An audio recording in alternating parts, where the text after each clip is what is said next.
And one of the things we discussed is about things that are lacking or things that are missing in the system. And I'd be interested in your comment now on while we're recording this about what you think should change in the healthcare system. Having been through it yourself, a few times, what could we do better in general?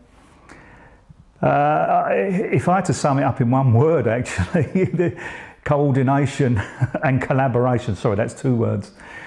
There is very little coordination and collaboration between services within the NHS and outside of the NHS, actually. Within hospital it's great, but I've also had to use services that are outside the system, and it's very disjointed, and there's very little knowledge from the service, from the NHS, of actually what is available outside. And actually, from the outside people, there's very little knowledge of how the NHS works.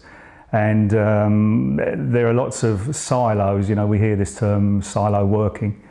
There's a lot of silo working being done in cancer, which frustrates the life out of me, because first of all, we're working with extremely limited resource, both personal basis and financially. There's also a lot of duplication, simply because the lack of communication between organisations. Many are working on very, very similar projects. So to put this in black and white terms, if you were newly diagnosed with any cancer, the chances of a patient being able to find what resources are out there, the best resources for them, and the best person to deal with a specific problem may not be optimal. It may be very poor, actually, in some situations as regards to supportive and psychological care. In other words, I think you described this to me previously, having access to a simple, let's say, list or menu on the internet or in a manual or brochure in the hospital, it doesn't seem to really exist, does it? No, it doesn't exist. It's an area where we just seem to have a dark spot, if you like, a blank for something that we should develop but haven't. And it's just amazing to me that we still have these gaps in the NHS and in terms of outside the NHS as well.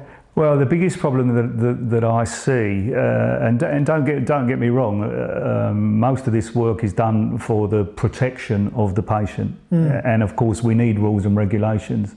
But to me, the red tape that exists now is actually binding the professionals that I see a will to improve. I think most professionals I've talked to understand quite fully how the system lets patients down, and it must frustrate the life out of the professionals too. But there is a certain amount of brand ego that I see. In many aspects, the NHS doesn't want to be interested in something that's going on unless it has some NHS kite mark all over it, right? And large charities, they're not interested unless it's got their name written on it. So anybody that's doing wonderful work outside of those systems can absolutely be lost in the cracks.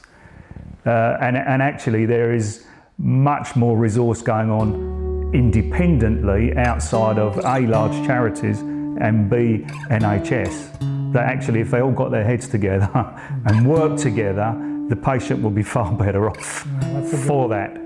That's a good description.